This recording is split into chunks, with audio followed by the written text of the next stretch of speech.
Hello and welcome back to another episode of Focus on K-12, EdTech, and the Education Experience. I'm your host, Doug Konopelko, Education Strategist for CDWG. Today, I talk with Dr. Valerie Adams-Bass, a researcher and professor from the University of Virginia. We discuss the influence that the media and the school environment can have on our students and talk a little bit about teacher preparation programs. Let's dive in.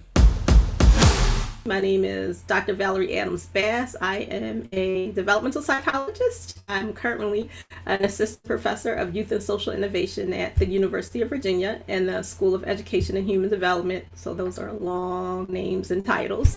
And I started out actually as a practitioner. I started out working in out of school time, after school time, working to serve youth who weren't necessarily failing, but they weren't excelling. They were somewhere in the middle and thinking about how can we elevate them, that they can make their way successfully to transition into college. I'm also worked in the cooperative extension system, again, looking at working with urban young people around ag science. And that was my foray into education, so informal education, working with schools and working with teachers and now school time programs. And from there, just kept digging and learning and found myself in the position of an assistant professor at the University of Virginia, your alma mater. There we go. Go Who's. Yes. So most of the folks we usually have on obviously work directly in K-12, but I thought, when you and I connected, there's obviously that connection to K-12 in your work. So for the folks who are listening or for who are watching, maybe just take me through a little bit. How does your work touch the K-12 world? That is a good question. So I will do both. I'll talk about my out of school time experience and research, and then some of the work that I'm doing more recently. So when I was doing out of school time, and part of my master's work was evaluating an in-school program, a program that occurred in a middle school, and they had an extended day program. And so currently many extended day programs are directly tied to schools and school districts. And so I was evaluating that program. So this program's objective was to improve math and science for these 4th through 6th graders. And so I was working directly with the teacher. She was a school day teacher who was responsible for that out of school time club. And so I was evaluating whether or not the content and activities that they were actually doing was related to the objectives of the program, which ultimately they wanted to improve school day education and test scores, essentially. I started moving further along and really beginning to look at how teachers and out of school time teachers, so informal teachers, are trained to work with Black and brown students. And that came as a result of doing a lot of training, working with teachers in the classroom. I had some experience working with the School District of Philadelphia teachers when I was doing 4-H, and they would often look at the curriculum and say, this is not going to work with my students. So informally, I started digging, becoming an informal researcher, saying, okay, well, what modifications need to be made so that this connects with you and your students? And that is really how my work started to align with school day experiences. And then further along, as I continued to do that, started to look at the content of curricula, what was missing, what was absent, specifically looking at also the media images, and just really recognize that there was an absence of content around the experiences of Black Americans and Latino Americans, other BIPOC youth, if you will, and that many of the teachers just hadn't had the experience or understanding of how to connect well with students. And so a lot of my work is around, what do we know? How do we prepare students when they're going to be in the context that is maybe foreign to them, or their teachers are not familiar with their own experiences? And how can we train professionals to do a better job of connecting with students in the classroom during the school day as well as out of school time spaces? Yeah, so you mentioned that work that you're doing, diving into research, into the media, you talking about BIPOC youth, right? For folks who aren't aware, that's definitely been something that's been coming on strong, an acronym that's coming on strong. So Black, Indigenous, and people of color. Yes. Obviously, anyone who's been in and around education, we've heard the conversations around, students aren't seeing themselves in the curriculum, like you were talking Yes. about. They're not seeing themselves in the curriculum, they're not seeing themselves represented in the spaces. Your work's taking that a step farther and saying, what is the representation of Black and brown bodies, to steal a line from Chris Emdin? What does that look like in the media? So maybe what Yes. have been some of those key takeaways for you? Sure. And I actually just reviewed an article looking at media and what impact that could have on training teachers, which was totally exciting. I hope it gets published for those who wrote that article. But how that looks in the classroom. So one thing that we all have to sort of acknowledge or admit, even if we don't want to, is that media is very pervasive, particular images, whether it's through social media, televised media, streaming media. So this definition of televised media is so much broader now that we're watching television over the internet, now that we're watching on our smartphones, now that we're watching on our smart watches, our tablets. So we have this broad encompassing, medium, if you will, that we are always engaging with. But on the other hand, as a society, we're fairly, racially segregated. So for many of the teachers, at one point it was about 75% of the teachers were white American women. Now we're up to about 78 to 80% of teachers are white American women who don't necessarily live in the communities where young people that they serve, which are mostly Black and brown BIPOC youth, live. And so their first encounter is often the media images. And when we look at those images, they're often negative stereotypes that are really based in the history and legacy of slavery and racism in our country. And so this idea that if you look at quite a few of the sitcoms that include Black actors and actresses or characters, they're often not interested in school. They're not interested in education, or they're magical. So if we even think about, Raven Simone, she's magical and her children are magical. But on the other hand, if you think about some of those sitcoms that are in syndication, like the Parkers, you'll see that those children are, they're at a community college, they're disengaged, they're not really learning. And so if that is the perspective that you're seeing about Black and brown youth, then that is what you use to inform how you engage with them. That's a challenge. I think also we want to talk about the music and video culture, and the adultification, particularly of Black girls. So you see this music culture where, there was a time where you listened to music on the radio, then you saw video. But now pretty much it's the video that's introducing you to the music. And those images are often sexualized, over-sexualized, and adultified images that are then used to interpret the behavior of girls in K through 12.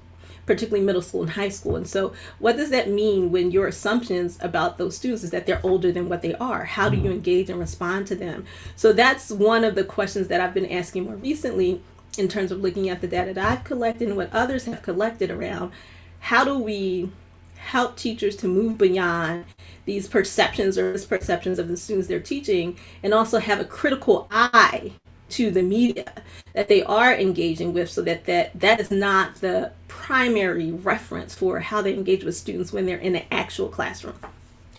So let's take it a little bit down that road, right? So you said part of the research is also going to be, what do we do now, right? Now that we've identified this. So what are some of the things you've seen districts or colleges teaching that helps people become more aware? I would like to tell you that it's like this movement, but I can't, as a researcher, unfortunately, tell you that there is this collective movement of schools of education or school districts. But what I can say is critical media literacy. So that's been around for a while, and namely is a national association that looks at media literacy and education.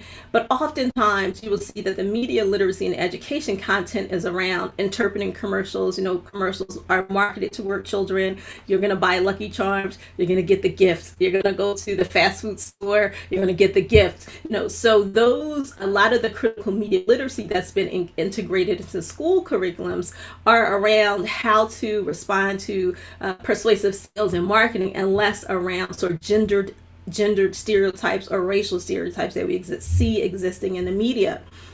But as of late, because of movements such as Black Lives Matter, some of the disparities that we've been seeing have been elevated because of COVID-19, even some of the access to resources. What we're finding is that there's now more of a push for scholars to really lean into working with school districts around what I would term racial media literacy, which is interpreting these racialized messages that we see and really critiquing them, understanding like what is the underlying history around that message, who's creating that message. So when you think about critical media literacy, they always say who's creating the message, who's the message for, what's the money, follow the money. We've heard that before. How is that related? But now you'll hear more people saying we have to dig deeper into sort of these gendered stereotypes that we see in media, as well as these racial stereotypes. And again, who is the message created for? But not only that, what is the foundation of that message? And so that there's more of a push now to have that conversation be more consistent. So it's not to say that gender and racial stereotypes weren't part of critical media literacy, but they just weren't the primary message that was being included in curricula that some school districts are integrating. Right. Yeah. It seems like the biggest thing we were focusing on was being able to identify something as an advertisement or a Yes. real story. Right. Right. So Right. so being able to shift that or add the equity lens to that work, right? Not saying that we need to move to a totally different media literacy, but being able to say this is part of media literacy, a big part of media Absolutely. literacy, because it's about understanding where it's coming from. And normalizing it, right? So again, if you look at the definition of critical media literacy, it's going to include race and gender, but how we used it and integrated it into our curriculum, that wasn't, like as you said, the priority was who's trying to sell you something, what are they trying to sell. And for adolescents, it was often also about body image, right? So who do we see in these television shows and what shape are they in? Because girls tend to have issues with body image. So now the conversation is more around, the gendered issues as well as the racial messages, and more importantly, looking at sources of media. Because of the internet, that's become a common conversation. Where are young people sourcing the information that they are getting? And also, where are we sourcing that information? Is it fake news? Is it relevant? Is it someplace that you can count on and rely as factual information? All right, last one, and it's going to be maybe a little controversial, maybe not. But I think folks who work in K-12 tend to point to colleges of education and say, oh, well, if this was just being done better at the College of Education, then that would solve all the problems in the world.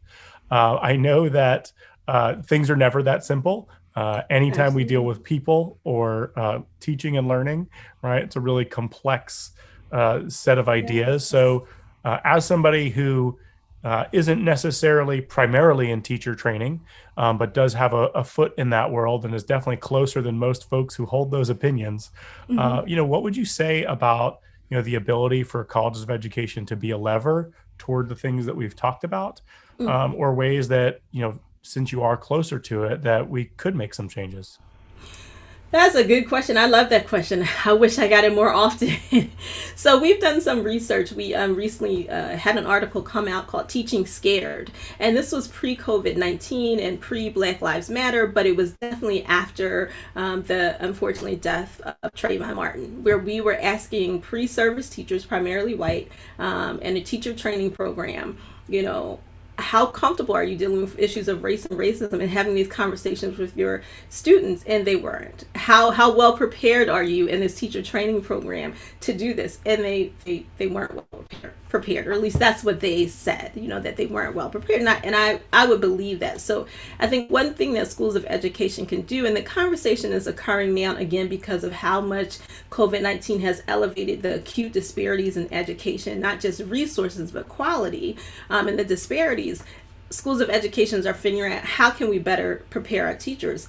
And one thing that I always say is, how about we increase the number of required courses around multicultural education, Black history, American studies, that those become required courses, not optional, not just one or two courses. And not only do they become required courses, but they also become part of the praxis exam. So that may be, I want to mention that is going to encourage teachers to learn beyond what they're already getting. Right now, you might have to take one or two credits. I want to encourage them that they have to take more human development courses where you learn at each life stage, what you can expect and anticipate, because there's some generalizations we can make, but we also know that there's some cultural distinctions that we could be aware of. And so I think that level of awareness and changing what's required of teachers at the College of Education level would help once they're into the classroom. And then I would say for districts, really thinking about lifelong learning of diversity, equity, and inclusion. Those are buzzwords. And some folks will check off a list and say, we've had it once a year. That needs to be all year and continuous, especially when we see that most of the teachers don't look like the students they serve. That's not going to happen overnight, and we need to acknowledge that. So, those are two areas where I feel like we can start doing that work right away, right now. Dr. Adams-Bass, thank you so much for being on. I'll make sure that we throw the link to Teaching Scared in the notes, but thanks for everything you've shared today. Absolutely. Thanks for having me. I hope that this is helpful for folks and that we just, get better at teaching our students. And one thing that I always say when I do this work is you have to get comfortable being uncomfortable if you want to affect change and do a better job of serving Black and Brown youth. Thanks for joining us today on Focus on K-12 EdTech and the Education Experience. If you enjoyed today's show, please feel free to like, subscribe, and click the little bell so that you get notified whenever we post a new episode. Or reach out to me on Twitter @dconopelco. Thanks for joining us. We'll see you next time as we focus on K-12.